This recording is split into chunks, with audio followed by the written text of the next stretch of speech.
Good morning student. High school math की class में आज आपको नेक्स्ट चैप्टर पढ़ाना है त्रिकोणमिति के कुछ अनुप्रयोग। तो इसमें थोड़ा मैंने बताया था कि त्रिकोणमिति के अनुप्रयोग क्या होते हैं, बताया था चैप्टर 9। तो चैप्टर 9 में एक्सरसाइज 9.1 आपको पढ़ाना है, पेज नंबर 225 पे दिया हुआ है। तो ये जो सवाल है, इन सवालों को समझने से पहले इसके कुछ बेसिक कॉन्सेप्ट हैं वो मैं आपको पहले क्लियर कराऊंगा, उसके बाद फिर आगे हम बढ़ते हैं। तो आप लोग लिख लेंगे चैप्टर 9, चैप्टर का नाम डाल लेंगे त्रिकोणमिति के कुछ अनुप्रयोग। चैप्टर का नाम डालने के बाद इसमें आप सबसे पहली हेडिंग डालेंगे। सबसे पहली हेडिंग आपकी रहेगी उन्नयन कोण। उन्नयन कोण। तो उन्नयन कोण क्या होता है यहाँ पे आप समझ लीजिए। जैसे मान लेते हैं कि कोई व्यक्ति है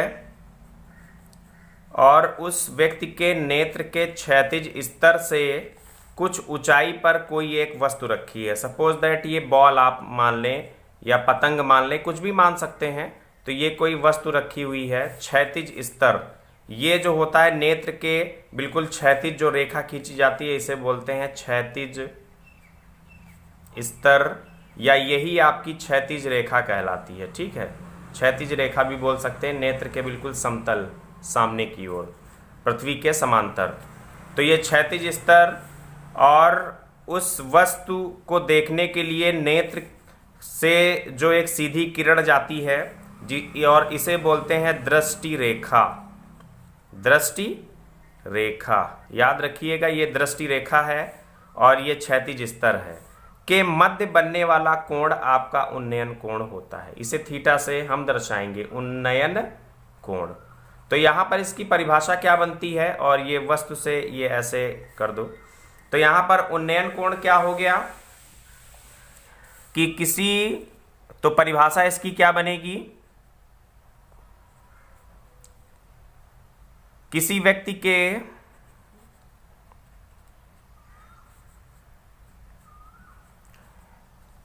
नेत्र के क्षैतिज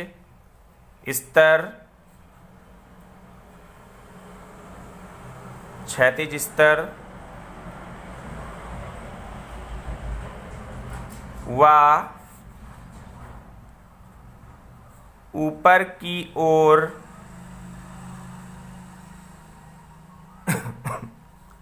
रखी किसी वस्तु को देखने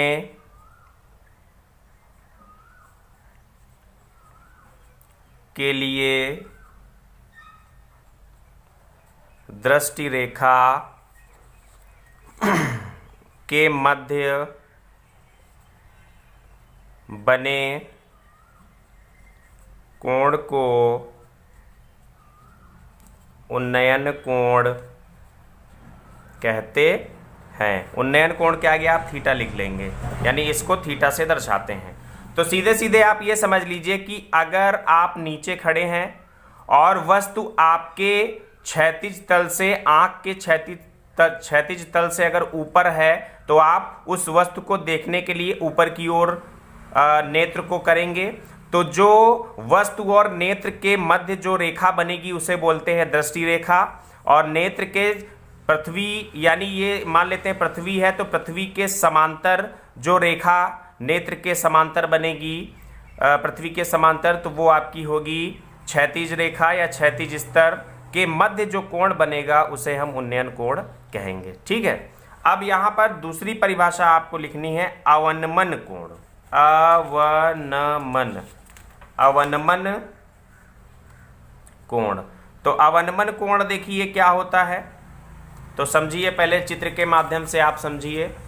अवनमन कोण में क्या होता है कि जैसे मान लेते हैं कि पृथ्वी तल पर कोई घर है या कोई वस्तु है या कोई कुछ भी है, ये जो कुछ हाइट पर है, तो वहां पर कोई व्यक्ति, सपोज दैट यहां पर कोई व्यक्ति खड़ा है।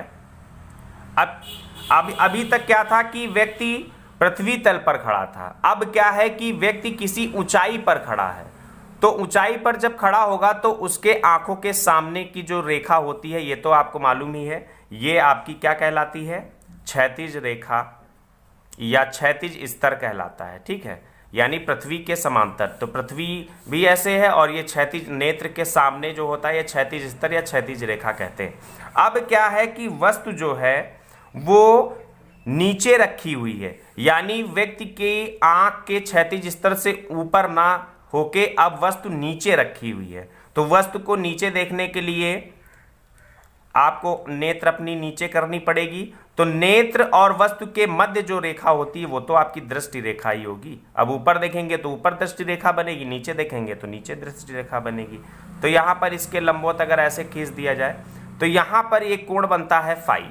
तो यहाँ पर जब एक कोण बनेगा फाई, तो ये फाई आपका कहलाता है अवनमन कोण। क्या कहलाता है, अवनमन कोण। उन्नयन कोण और अवनमन कोण में फर्क केवल इतना होता है कि उन्नयन कोण में वस्तु ऊपर रखी होती है, आप नीचे से वस्तु को देखते हैं। अवनमन कोण में क्या होता है कि आप ऊपर होते हैं और नीचे रखी किसी वस्तु को देखते हैं, केवल अंतर इतना होता है। ठीक है, तो यहां पर परिभाषा क्या बनेगी, तो परिभाषा सेम इसमें यही बनेगी कि किसी व्यक्ति के नेत्र के क्षैतिज स्तर व केवल ऊपर की जगह क्या हो जाएगा, ऊपर की जगह आप केवल लिख देंगे कि नीचे की ओर रखी किसी वस्तु को देखने के लिए दृष्टि रेखा के मध्य बनने वाले कोण को उन्नयन की जगह केवल क्या आ जाएगा, अवनमन आ जाएगा। ठीक है, अवनमन कोण और आगे फाई कहते हैं। केवल आपको इतना करना है, यहां पर ऊपर की जगह नीचे लिख देना है और यहां पर उन्नयन कोण की जगह अवनमन कोण और फाई कर देना है। ठीक है, तो परिभाषा यहां पे आप बना के लिख लेंगे, चित्र आपको बनाना पड़ेगा। ठीक है, ये आपका मान लेते हैं ये कोई ऊंचाई का वस्तु है, तो इसको आप घर मान लीजिए कि घर, ये आपकी छत मान लेते हैं, ये घर की क्या हो गई, ये छत हो गई, छत पे खड़े हैं आप और नीचे ये कोई आपकी वस्तु हो गई। ओके, तो परिभाषा मैं यहां नहीं लिख रहा हूं, मैंने बता दिया आपको क्या करना है, कैसे करना है। ठीक है तो उन्नयन कोण और अवनमन कोण आपको समझ में आ गया। अब यहां पर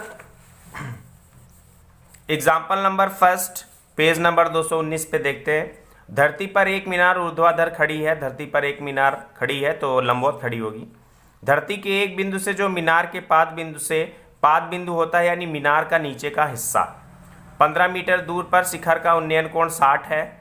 मीनार की ऊंचाई ज्ञात कीजिए। तो सवाल पढ़ने पर हमें ये पता चला, उदाहरण नंबर फर्स्ट आपको समझना है कि जैसे मान लेते हैं ये कोई एक मीनार है, तो मीनार आपको मालूम है कि मीनार आपकी कहाँ खड़ी होगी, मीनार आपकी किसी क्षैतिज तल पर या क्षैतिज तल पर ही होगी। तो मीनार के पाद बिंदु से मान लेते हैं कि बिल्कुल बीचों बीच का अगर हम बिंदु लेते हैं, बिल्कुल मिड पॉइंट, तो इस बिंदु से मीनार के पाद बिंदु से 15 मीटर की दूरी पर, मान लेते हैं कि यहाँ से यहाँ तक की दूरी 15 मीटर है। ठीक है, 15 मीटर की दूरी पर एक बिंदु है, उस बिंदु से मीनार के शिखर का उन्नयन कोण, तो ये हम मान लेते हैं ये शिखर है, इसका चोटी, शिखर का उन्नयन कोण, यानी उन्नयन कोण आप जानते हैं कि नीचे से ऊपर की ओर बनता है, तो ये आपका उन्नयन कोण हो गया थीटा, और थीटा जो कि दे रखा है 60 डिग्री, कहा है इसने 60 डिग्री है। तो मीनार की ऊंचाई बताओ, तो यहां पर मीनार की ऊंचाई को हम क्या मान लेते हैं, h मान लेते हैं। ठीक है, इसको हम पॉइंट A मान लेते हैं, इसको हम पॉइंट B मान लेते हैं और इसको हम पॉइंट C मान लेते हैं। ठीक है, तो यहां पर इसको मीनार की ऊंचाई बतानी है, तो सबसे पहले आप मान लेंगे कि माना मीनार की ऊंचाई बराबर h मीटर। ठीक है, ये आप लिख लेंगे, मीनार की ऊंचाई h मीटर मान लिया। अब यहां देखिए समकोण त्रिभुज, एक समकोण त्रिभुज बन गया ABC में, ABC में ABC में समकोण यानी 90 डिग्री का जो एंगल होता है वो बीच में होता है त्रिभुज ABC में। ध्यान दीजिए AB क्या है आपका, AB आपका आधार है, और आधार जो कि कितने मीटर दे रखा है 15 मीटर, और BC क्या है, BC आपका लंब है और जो कि आपने h मीटर मान लिया है। कोण BAC सी कितने डिग्री है, थीटा जिसे माना गया है, और थीटा जो कि कितने डिग्री है, 60 डिग्री है। तो यहाँ पे देखिए आपके पास लंब और आधार है। लंब और आधार में लाल बटे कक्का से अगर देखा जाए, लाल बटे कक्का का रूल लगाएंगे तो लंब बटे आधार में किसमें संबंध होता है, ये देखिए साइन कॉस टेन, टेन में होता है। तो टेन थीटा यहां पे लगा देंगे, टेन थीटा बराबर होता है लंब यानी BC बटे आधार यानी AB। तो अब थीटा BC और सभी मान रखेंगे तो implies that tan 60 degree is equal to BC कितना है, H अपॉन AB कितना है 15। टेन 60 का मान होता है √3। आप देख लेंगे, मान याद कर लीजिए। और इसके नीचे कुछ नहीं होता है, 1 होता है। क्रॉस मल्टीप्लिकेशन करेंगे तो H इज इक्वल टू 15√3 मीटर। 15√3 मीटर आंसर आ जाएगा। तो मीनार की ऊंचाई 15√3 मीटर, ये देखिए है। तो इस तरीके से ये सवाल हो जाएगा। फिर एग्जाम्पल नंबर 2 इंपॉर्टेंट है, इसको बहुत ही ध्यान से आपको देखना है। इसमें क्या कहे हैं कि ये जो खंभा है ये A पॉइंट है और ये D पॉइंट है। ये जो खंभे की ऊंचाई है ये 5 मीटर खंभा है, ठीक है। और इसके सहारे से इसकी बिजली की मरम्मत करनी है, तार टूट गया है। तो यहाँ पर एक खंभे पर सीढ़ी लगानी है। तो खंभे पर सीढ़ी लगाने पर शिखर से 1.3 मीटर छोटी सीढ़ी है, यानी जब तिरछा सीढ़ी लगाते हैं तो खंभे से 1.3 मीटर की दूरी छूट जाती है। तो अगर 5 मीटर का खंभा है और खंभे से 1.3 मीटर की दूरी छूट जाती है, तो यानी BD दूरी कितनी बचेगी, 5 में 1.3 घटा देंगे। तो 5 में 1.3 घटा देंगे तो आ गया 3.7। इसका मतलब D और B के बीच की दूरी 3.7 मीटर हो गई। यहां से यहां तक की दूरी 7.3 मीटर हो गई। उसके बाद ये देखिए यहां पर एक समकोण त्रिभुज बन गया। यहां पर समकोण त्रिभुज कौन सा बन गया, BDC में अब A पॉइंट से मतलब नहीं रहा। तो BDC से हम सीढ़ी की लंबाई को अगर हम x मान लेते हैं कि सीढ़ी जो तिरछा रखी गई है वो x मीटर लंबी है। तो x मीटर अगर लंबी होगी तो अब यहाँ पे देखिए क्या क्या दे रखा है, ये एक समकोण त्रिभुज बन गया। और केवल इसमें यही पता लगाना था कि जो सीढ़ी अटकाई गई है, लगाई गई है, उसका जो सीढ़ी का ऊपर वाला सिरा है वो पृथ्वी तल से कितनी ऊंचाई पर है। तो B और D ऊंचाई है, टोटल 5 है और उससे 1.3 मीटर छोटी है। तो घटा देंगे 3.7 मीटर आ जाएगा। तो ये आपका लंब हो गया 3.7 मीटर। ये आपका कर्ण हो गया जो कि x मीटर मान रखे हैं। तो लंब और कर्ण में रिलेशन किस में होता है, साइन में। और थीटा बराबर 60 डिग्री दे रखा है। तो tan 60 बराबर, ये देखिए यहाँ पे tan 60 बराबर BD अपॉन BC। BD क्यों, क्योंकि लाल बटे कक्का से लंब बटे कर्ण होता है। तो लंब यानी BD 3.7 ये देखिए रखा गया है। और BC आपको निकालना है। हमने BC को x मान लिया है, तो जहां जहां BC होगा आप x मान लेंगे। तो इसका कैलकुलेशन कैसे आ जाएगा, यहाँ पे देखिए, यहाँ पर इसका कैलकुलेशन आ जाएगा साइन थीटा बराबर होता है लंब बटे कर्ण। तो यहाँ पर आप देखिए तो थीटा बराबर 60 डिग्री है, थीटा बराबर 60 डिग्री उन्नयन कोण। और लंब जो कि 3.7 मीटर है और कर्ण जो कि आपने x मीटर मान लिया है। तो यही तो माना है ना, कर्ण आपने x माना है, लंब 3.7 है और ये कोण 60 है। तो अब यहाँ पे लगा देंगे तो साइन 60 डिग्री बराबर लंब यानी 3.7 अपॉन x। साइन 60 का मान √3/2 देख लेंगे is equal to 3.7 upon x। Cross multiplication करेंगे तो √3x इज इक्वल टू 3.7 में 2 का गुणा होगा। तो √3x इज इक्वल टू 7 दूना 14 और 1 3 दूना 6 और 1 7.4 और x रोकेंगे तो 7.4 बटे √3। तो √3 का मान होता है लगभग 1.73। तो ये x बराबर 7.4 बटे 1.73, इसको 40 भी कर सकते हो, 4 जीरो जीरो दशमलव के बाद जीरो लगाया जा सकता है, दशमलव जीरो से जीरो हट जाएगा। x बराबर 740 को 173 से भाग दोगे तो 2.14 मीटर लगभग इसका आंसर हो जाएगा। तो यानी ऊंचाई x बराबर क्या, यानी सीढ़ी कितने मीटर लंबी है, 2.14 मीटर सीढ़ी की लंबाई है। तो ये दूसरा एग्जाम्पल आप बहुत अच्छे से देख लीजिएगा। इन्होंने बहुत सारी कहानी बताई है, लेकिन 1.73 देखिए, √3 का मान भी दे रखा है 1.73। ओके, इस तरीके से आप एग्जाम्पल नंबर 3 को समझेंगे, अपनी समझ से इसको लगाना है। अब आ जाते हैं प्रश्नावली 9.1 के पहले सवाल में। ठीक है, सर्कस की एक डोर है, बहुत ही आसान सवाल है ये। एक कलाकार सर्कस की 20 मीटर डोरी पर चढ़ रहा है, वो अच्छी तरह से तनी है। ये देखिए, ये डोरी है, किसी खंभे पर ये डोरी एसी को बांध दिया गया है, जो कि 20 मीटर है, कस के तनी है, इस पर चल रहा है।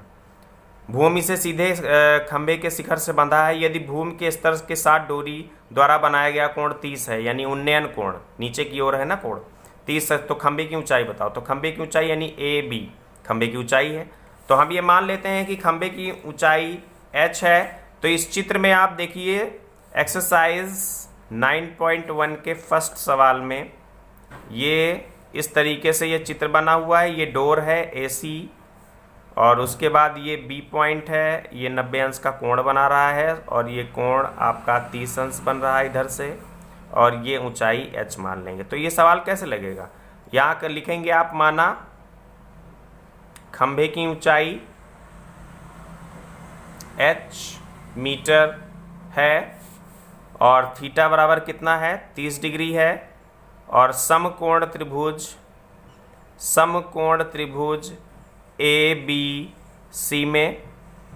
ABC में देखेंगे तो AB आपका क्या है, जो कि लंब है, और जो कि h मीटर आपने मान रखा है। उसके बाद AC 20 मीटर है। डोर कितने मीटर लंबी है, जो ऊपर से बंधी है, 20 मीटर। तो डोर 20 है, लेकिन ये समकोण त्रिभुज में ये तो कर्ण है ना, AC जो कि कर्ण है, और कितने मीटर है, 20 मीटर है। तो लंब और कर्ण में रिलेशन किस में होता है, लाल बटे कक्का से आप देख लें, लंब और बटे कर्ण में साइन में होता है, यानी साइन थीटा बराबर लंब बटे कर्ण हम लगा देंगे। तो यहाँ पर साइन 30 डिग्री बराबर लंब h बटे कर्ण यानी 20। साइन 30 का मान 1/2 is equal to h/20, cross multiplication करेंगे तो 2h इज इक्वल टू 20, तो h इज इक्वल टू 20/2 यानी 10 मीटर। यानी खंभा कितने मीटर ऊंचा होगा, 10 मीटर ऊंचा होगा। तो इस तरीके से यह सवाल हो गया। सवाल नंबर 2 आपको खुद लगाना है, हम आपको बता दे रहे हैं। देखिए सवाल नंबर 2 का चित्र देख लीजिए कि मान लेते हैं ये कोई एक पेड़ है, सपोज दैट हम पेड़ मान लेते हैं, बहुत ही ये पृथ्वी तल है, ये एक पेड़ की कोई लंबाई है, कोई भी एक पेड़ है, आंधी आई वो यहाँ से टूट गया, टूटने के बाद ये सिरा नीचे ऐसे झुक गया, समझाने के लिए।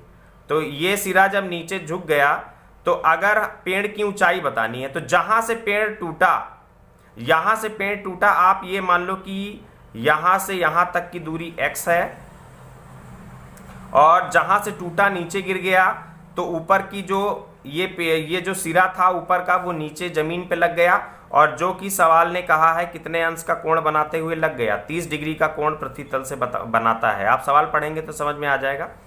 अब हम मान लेते हैं कि पृथ्वी तल से जो सिरा जितना टूटा वो y है, यानी जहां से टूटा वो x है, और जितना टूट के नीचे गिरा वो y है। तो पेड़ की ऊंचाई क्या, आप इसको मान लें a, जहां से टूटा उसको मान लें b, या इसको मान लें b और इसको क्या मान लें c। तो यहाँ पे देखिए एक समकोण त्रिभुज बन के सामने आया कि नहीं, यहाँ पे समकोण त्रिभुज कौन सा आया, समकोण त्रिभुज आपका आया a, b और c है, समकोण त्रिभुज ABC है। अब यहाँ पे ABC समकोण त्रिभुज है, सब कुछ लिख डालो इसमें जो जो दिया है, और पृथ्वी तल से ये दूरी कितनी है, 8 मीटर की दूरी है, ये 8 मीटर की दूरी पर है। तो यहाँ पर अब देखिए क्या क्या दे रखा है, समकोण त्रिभुज में BC या CB आपका क्या है, ये लंब है जो कि x मीटर आपने मान लिया है, ठीक है। और उसके बाद BA या AB क्या है, ये आपका आधार है जो कि 8 मीटर दिया है। और CA या AC क्या है, कर्ण है जो कि कितना दे रखा है, y आपने मान रखा है। तो ये देखिए समकोण त्रिभुज में ये सारी चीज़ें मैंने यहाँ पर आपको चित्र में बता दी हैं। इस चित्र को बहुत अच्छे से आप देख लीजिए, ठीक है। ये 8 मीटर है, सवाल ने कहा है जहाँ से टूटा है वो x है और जहाँ से टूट के जितना भाग नीचे गिरा है वो y है। तो पेड़ की ऊंचाई क्या होगी, पेड़ की ऊंचाई क्या होगी, पेड़ की ऊंचाई होगी x प्लस y मीटर, यानी टोटल पेड़ की ऊंचाई कितनी होगी, x और y जो गिरा, तो इन दोनों को जोड़ेंगे। यानी अब आपका काम ये रहेगा कि x निकालो और y निकालो और x और y को जोड़ दो, तो ये सवाल आपका हो जाएगा। तो अब x और y निकालने के लिए पहले आप क्या करेंगे, पहले लंब और आधार में जो रिलेशन होता है, लंब और आधार में रिलेशन से एक इक्वेशन लगाएंगे और उसके बाद फिर कर्ण और आधार से एक रिलेशन लगाएंगे, फिर उसके बाद x और y के मान आ जाएंगे। x और y का मान निकालने के बाद x और y का मान इसमें रख देंगे, मीटर लगाने की कोशिश करेंगे। कल मैं नहीं आएगा तो कल मैं इसको बताता हूँ, ठीक। यानी सबसे पहले आप देखिए, लाल थोड़ा सा हिंट और ले लीजिए, लाल बटे कक्का जब करेंगे, लाल बटे कक्का करेंगे तो पहले आपको x का मान निकालने के लिए लंब और आधार में रिलेशन चाहिए। लंब और आधार में रिलेशन आपका होता है टेन थीटा, टेन थीटा बराबर लंब बटे आधार लगाएंगे तो यहाँ से आपकी x की वैल्यू निकल आएगी, ठीक है। अब सेकेंड टर्म में आ जाइए, कर्ण और आधार में रिलेशन, कर्ण और आधार में रिलेशन आपका होता है कॉस में, फिर दोबारा आप लगाएंगे कॉस थीटा बराबर आधार बटे कर्ण रिलेशन लगाएंगे तो इससे आपकी y की वैल्यू निकल आएगी। x और y की वैल्यू निकालने के बाद आप दोनों को जोड़ देंगे, वही आंसर होगा। और थीटा बराबर कितना है, 30 डिग्री, उन्नयन कोण आपका कितना बराबर 30, ठीक है। कैलकुलेट करेंगे, इसको नहीं आएगा तो आप बताइएगा, मैं इसको दोबारा से बता दूंगा। तो ये आपका सवाल है और एग्जाम्पल मैंने एक आपको घर से लगाने के लिए दिया है, ठीक है। उसके बाद आप सवाल नंबर 4 अपने मन से लगाने की कोशिश करेंगे, सवाल नंबर 4। सवाल नंबर 3 मैं कल आपको बताऊंगा, ठीक है। तो आपका काम रहेगा एग्जाम्पल नंबर 3 और उसके बाद सवाल नंबर 3, सवाल नंबर 2 पूरा करना है, सवाल नंबर 4 आपको खुद से लगाना है। तो इतना ही आपका होमवर्क रहेगा। ओके, कल आगे हम लोग डिस्कस करते हैं। Thank you.